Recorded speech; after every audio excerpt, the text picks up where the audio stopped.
चंदा इकट्ठा करने के लिए निकली मध्य प्रदेश के अंदर। वहां पर क्या हुआ? किसी से छुपा है क्या? क्या हुआ? पथराव हुआ। और अगले दिन जाकर के वहां के एडमिनिस्ट्रेशन ने उन गरीबों का पहले उन्हें पत्थरों से मारा, पहले उनको पिटाई की, जेल भेजा और बिना नोटिस दिए अगले दिन मध्य प्रदेश के अंदर उन गरीबों के, मजलूमों के घर को बिल्डोजर से तोड़ दिया गया। क्या ऐसा मुल्क हम देखना चाहते हैं? उत्तर प्रदेश में किसी से नहीं छुपा हुआ। उत्तर प्रदेश के अंदर भी जब मन आता है तब जो है सरकारी बुलडोजर किसी के भी मकान पर चल जाता है। एजेंडा इनका साफ है कि बाबा साहब डॉक्टर भीमराव अंबेडकर के जो संविधान को नहीं मानना, उनके जो दिया हुआ आरक्षण है वो कैसे खत्म हो, सारे प्राइवेट सेक्टर्स के हवाले कर देना, जो पीएसयूज पिछले 70 साल में बने उनको प्राइवेटाइज करके, जिससे कि एससी एसटी के बच्चों को जो नौकरियां मिल रही थी उनको खत्म कर दिया जाए। कि बंदरगाह बेच दो, बंदरगाह बेच दो, एयरपोर्ट बेच दो, रेल बेच दो और जो सवाल पूछे उसे जेल भेज दो। मैं तैयार हूं इस बात के लिए कि आपसे सवाल पूछता रहूंगा।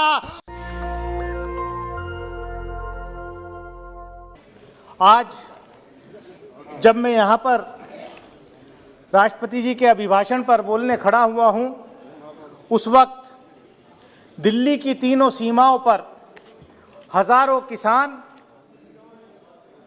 पिछले 2.5 महीने से ज्यादा वक्त से इस ठिठुरती हुई सर्दी में, बारिश में इस सरकार से गुहार लगा रहे हैं कि जो उनकी मांगे हैं, जो जायज मांगे हैं, उनको ये सरकार सुने। लेकिन बदकिस्मती इस बात की है कि सरकार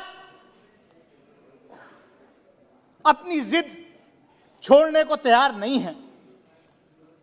राष्ट्रपति जी का जो अभिभाषण होता है वो सरकार की नीतियां और सरकार के कार्य माननीय राष्ट्रपति जी दोनों सदनों के सामने रखते हैं।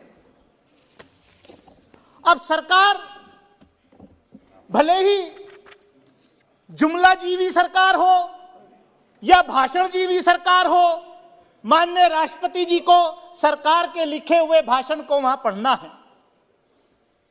मैं सिर्फ यह कहना चाहूंगा माननीय सभापति महोदय, आज जब एक तरफ चीन हमारी सीमाएं लांघ करके धरती पर अपने गांव बसा रहा है, कब्जा कर चुका है काफी सारी जमीनें, लेकिन सरकार को जो तत्परता वहां दिखानी चाहिए थी, हमारे जवानों को, हमारी आर्म फोर्सेस को ग्रीन लाइट दे करके कि जाओ मुकाबला करो, लेकिन पता नहीं किस दबाव में यह सरकार जो है चीन के खिलाफ जो है अपनी नीति स्पष्ट नहीं कर रही।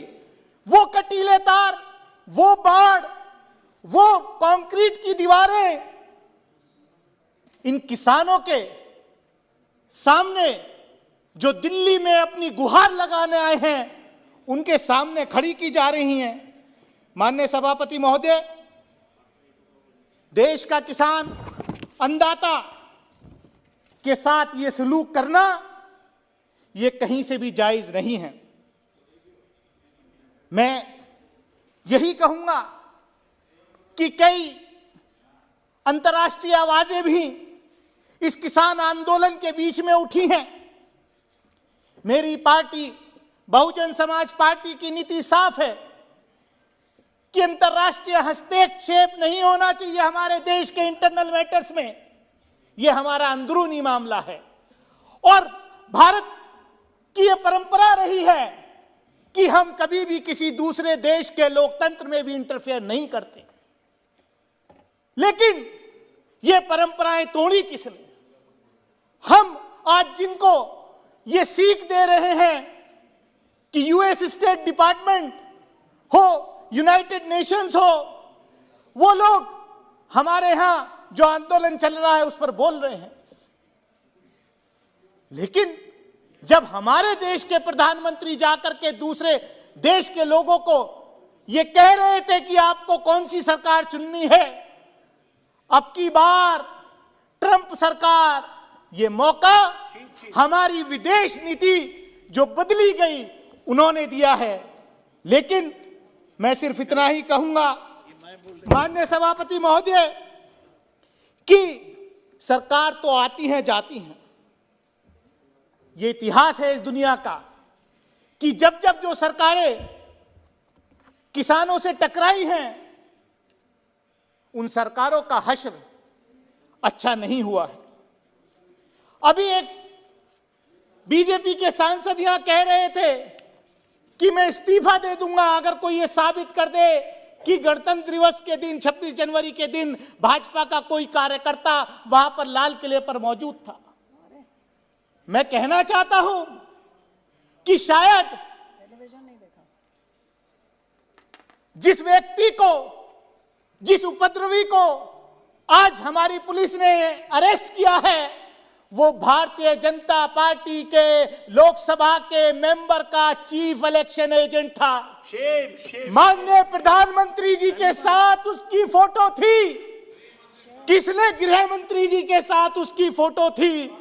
और मैं ये कहना चाहता हूं माननीय सभापति महोदय, माननीय प्रधानमंत्री जी के साथ फोटो, तो उनके फोटो फ्रेम में तो कोई मंत्री और सांसद भी नहीं आ सकता। वो व्यक्ति, वो उपद्रवी कैसे माननीय प्रधानमंत्री जी के साथ फोटो में मौजूद था। आखिर किसने उन उपद्रवियों को इजाजत दी कि लाल किले पर चढ़ करके देश के साथ ऐसा करे। माननीय सभापति महोदय, मैं ज्यादा कुछ ना कहते हुए मैं इतना ही कहूंगा कि ये देश को कहां लेके जा रहे हैं, ये देश को कहां लेके जा रहे हैं। कुछ सरकारी पार्टी की कुछ जमातें, सरकारी पार्टी की जमातें चंदा इकट्ठा करने के लिए निकली मध्य प्रदेश के अंदर। वहां पर क्या हुआ, किसी से छुपा है क्या हुआ? पथराव हुआ और अगले दिन जाकर के वहां के